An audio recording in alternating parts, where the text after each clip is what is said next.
petakan lagi kita petakan lagi untuk memenuhi kebutuhan tersebut apa yang dibutuhkan. Contohnya material maupun non material. Nah, kami persiapkan dulu dari kedua belah kategori tersebut. Setelah terpenuhi, baru kita penuhi juga kebutuhannya pelanggan. Demikian, Bu. Oke, baik. Terima kasih, Pak. Untuk selanjutnya dilanjutkan oleh teman saya, Bapak. Saya kembalikan ke Pak Azmi.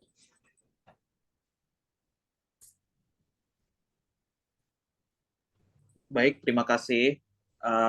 Jadi nanti akan dilanjutkan oleh Abang Dani. Dipersilahkan waktunya.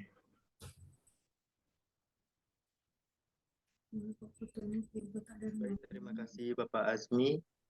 Di sini saya izin untuk Pak Rido untuk izin bertanya. Sebelumnya saya izin memperkenalkan diri, nama saya Muhammad Dani Septiadi. Saat ini bekerja di Dinas Perhubungan Kabupaten Aceh Tengah. Langsung saja Pak, izin Pak. Pertanyaan dari saya yang pertama yaitu apakah PT PLN ada bekerja sama dengan pihak lain Pak? Izin Pak itu. Baik, terima kasih Pak Muhammad Dani Setiadi. Untuk PT PLN sendiri tentu ada bekerja sama dengan pihak lainnya, contohnya stakeholder, baik itu dari mitra kerja ataupun Pemda maupun ASN yang lain. Terima kasih Pak. Terima kasih Pak Rido. Kemudian ada pertanyaan lagi dari saya yaitu bagaimana wujud tanggung jawab PT PLN dalam setiap kebijakan yang telah dibuat? Mohon izin penjelasannya Pak Rido. Baik Pak, untuk kebijakan itu sendiri tentu ada memang masing-masing di PLN itu ada kebijakan eh, di masing-masing unit. Nah, untuk menjaga tanggung jawabnya tentunya kami diawasi oleh pengawas internal kami sendiri. Itu namanya kalau di internal PLN namanya Satuan Internal Auditor PT PLN Persero. Nah, jadi sebelum eksternal yang mengaudit kami, tentu kami diaudit oleh timnya kami sendiri terlebih dahulu. Itu yang pertama. Yang kedua, kami juga diawasi dengan peraturan-peraturan dari Menteri ESDM maupun BUMN. Nah, nanti di ujungnya juga diawasi dengan undang-undang. Jadi, setiap kebijakan yang diciptakan tetap ada tanggung jawabnya, sehingga tidak melenceng ataupun melampaui batas dari undang-undang yang sudah ada. Demikian, Mbak.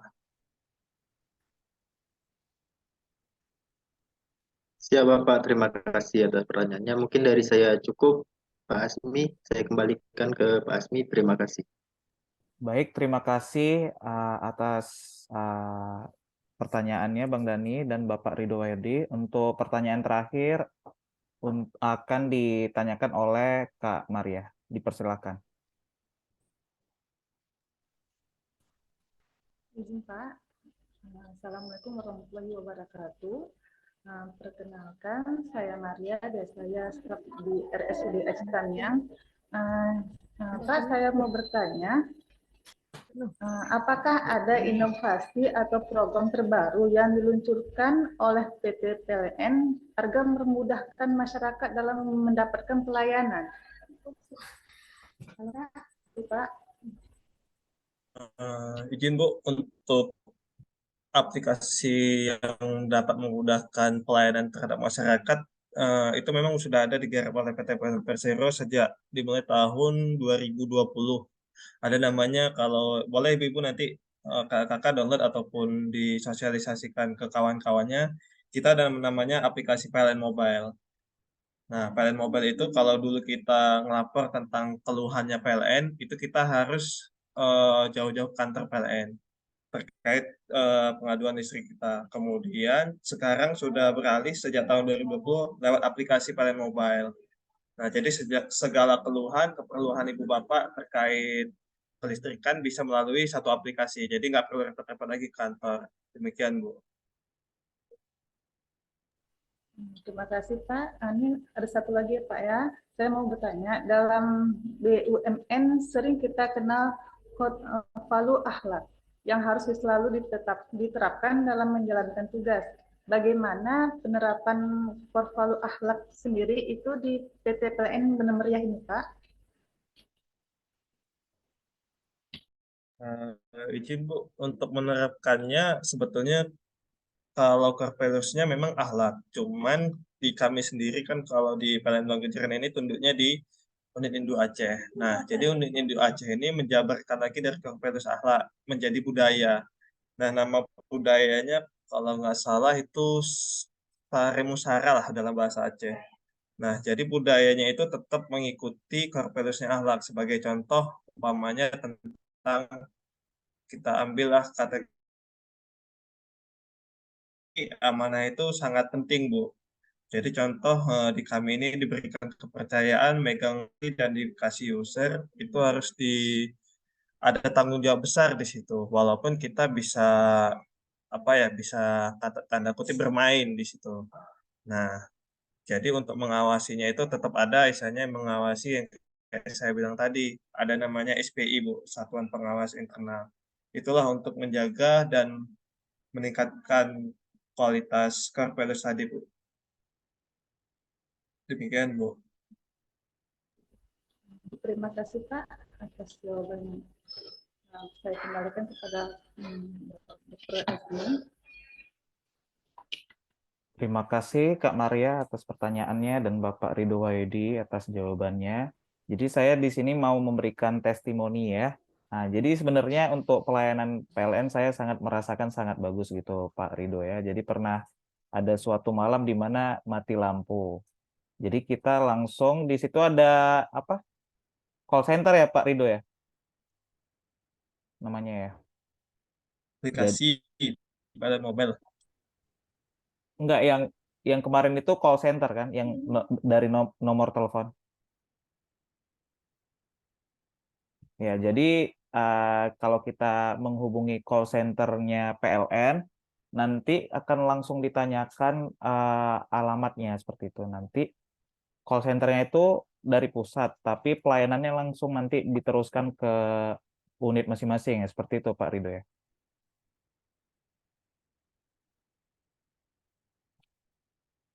Oke, jadi nanti ini pertanyaannya udah selesai Pak Ridho. Mungkin ada yang ingin ditambahkan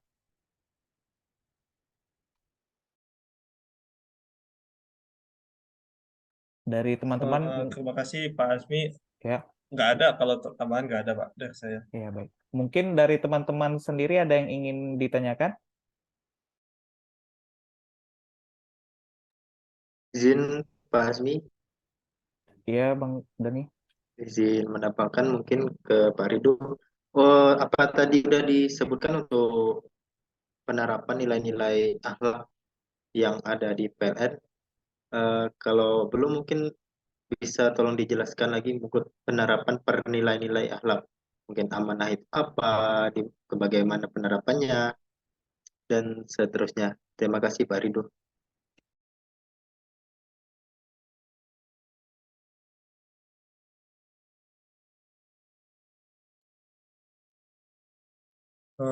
Baik, Bang Dani, izin menyampaikan untuk tadi sekilas sudah dipaparkan, cuman memang salah satu contohnya tadi ya, Pak. Nah, kalau di baik, nanti ini saya coba paparkan semua ke nilai akhlak BUMN tersebut, contoh dalam beserta contohnya.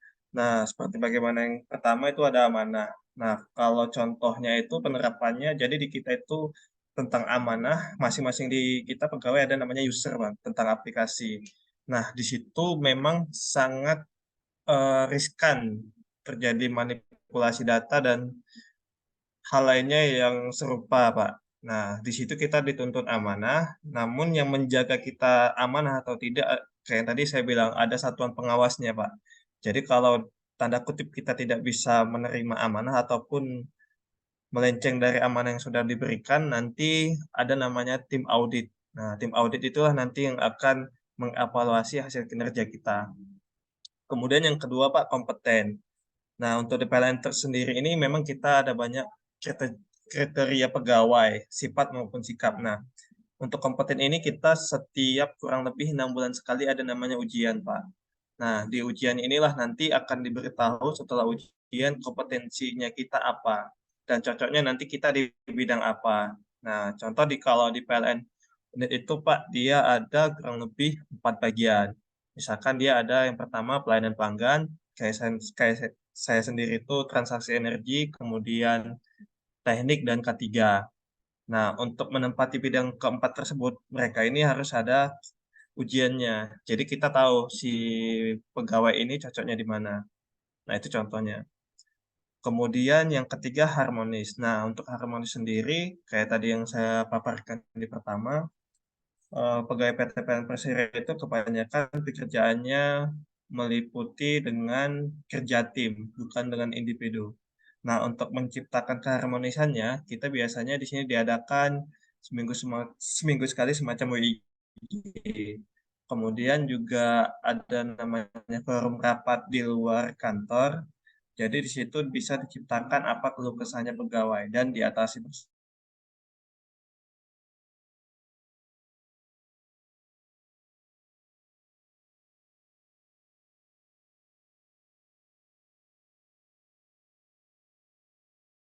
Nah, tentunya kalau ini sejalan dengan kompensasi yang diberikan. Jika kompensasinya tidak sesuai dengan artinya lebih kecil yang diberikan daripada perusahaan, tentu pegawai tersebut tidak layak lagi dan akan misalnya larilah ke tempat yang lebih baik lagi. Nah, tentunya dengan loyal ini diharapkan nantinya hasil kinerjanya itu untuk memenuhi kepentingan dan kebutuhannya pelanggan ataupun masyarakat. Kemudian yang kelima, adaptif. Nah, untuk adaptif sendiri, PLN sudah banyak melakukan perubahan, Pak. Contoh besarnya, tadi dulunya kita melapor tentang keluhannya PLN itu di kantor, ataupun melalui orang yang sudah kita kenal, sekarang kita udah ada aplikasi. Nah, apalagi zaman sekarang semuanya serba digital, Pak, kan? Nah, inilah sekarang udah ada aplikasi namanya PLN Mobile. Jadi kalau orang Bapak ada keluhan maupun pengaduan tentang kelistrikan, cukup download aja di App Store ataupun Play Store itu namanya PLN Mobile. Nah, nanti kalau mati lampu ataupun misalnya rumah listrik Bapak arusnya nggak cukup, sering kalau Bapak misalnya jeplak. Nah, jeplak kan dulu kan ngelapornya kantor tuh. Nah, sekarang bisa lewat HP aja.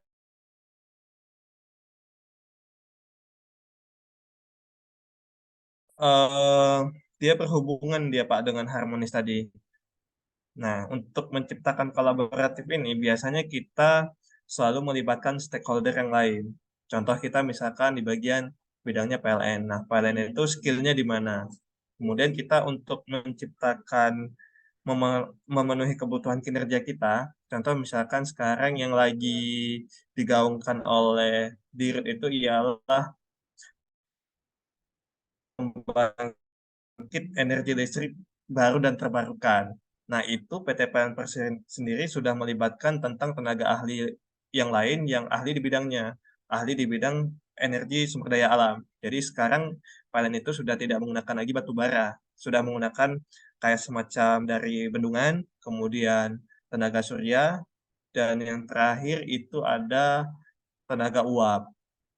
Nah, tentu untuk menciptakan ini nggak bisa PLN sendiri, Pak. Karena PLN basicnya juga dari dulu sudah misalnya belum yang apa ya, belum yang energi terbarukan, masih kuno kita bilang. Nah, jadi untuk menciptakan ini dia tentu kolaboratif dengan negara lain. Contoh yang sekarang ini digaungkan itu kemarin Cina dan Prancis, Pak. Itu contoh besarnya lah yang sekarang lagi digaungkan di media.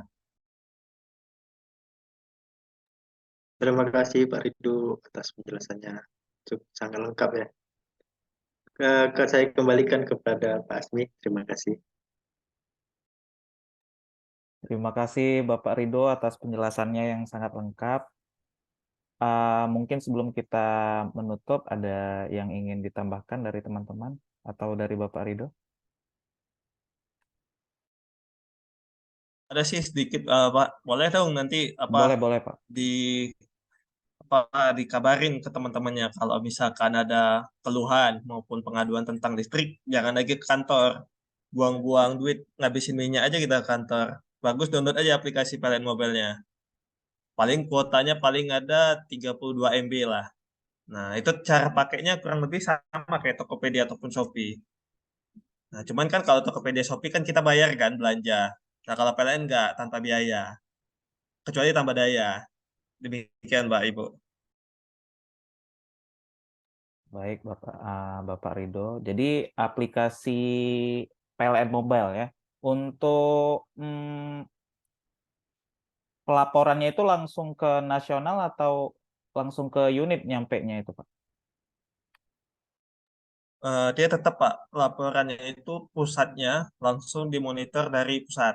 Nah, nanti penjabarannya, contoh kan misalnya yang pakai PLN kan bukan di Aceh aja, ataupun di Aceh Tamiang. Tentu lebih dari provinsi yang misalnya kalau kami WO lah, work order ke unit terkait. Contoh di sini nih bilang kejeren. Walaupun saya dibilang kejeren, tapi ada gangguan di Aceh Tamiang, bisa tuh saya ngelaporin dari sini. Jadi nggak perlu saya ngabisin uang minyak harus ke Aceh Tamiang sana ngelapornya terkait listrikan di Aceh Tamiang lewat aplikasi aja. Demikian, Mbak. Pertanyaan terakhir, Pak. Untuk ULP itu kepanjangannya apa, Pak? ULP Blangkejeret.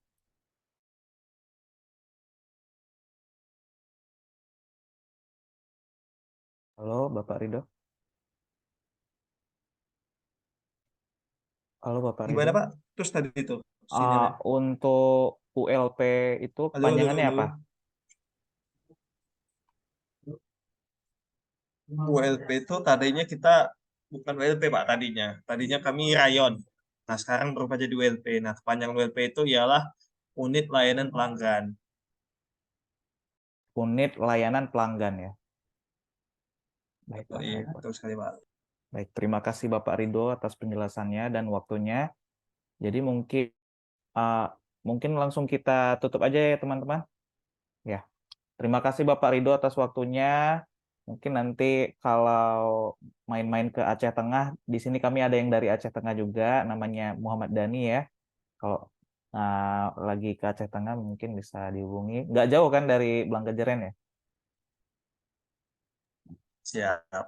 Paling ada kurang lebih 4 jam. Oh, Cuma jauh. jalannya yang capek. Kalau ke Aceh Tamiang ya bisa ketemu kita. Baik, Berarti terima. ini semua Aceh Tamiang atau gimana nih? Jadi ini untuk latsarnya ini dia gabungan dari Aceh Tamiang dan Aceh Tengah. Gitu, Pak.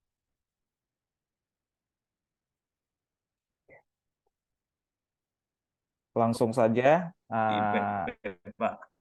langsung saja saya tutup ya Pak ya. Terima kasih kepada Bapak Ridho Wahyudi atas kesediaannya untuk kami wawancara dan atas waktunya yang telah kami ambil. Mari kita tutup dengan doa kafaratul majelis. Subhanakallahumma wa bihamdika nasyhadu an la ilaha illa anta nastaghfiruka wa atubu ilaik. Wabil akhir, assalamualaikum warahmatullahi wabarakatuh. Waalaikumsalam warahmatullahi wabarakatuh. Waalaikumsalam. Terima kasih Pak atas waktunya. Terima kasih, Pak. Terima kasih Pak.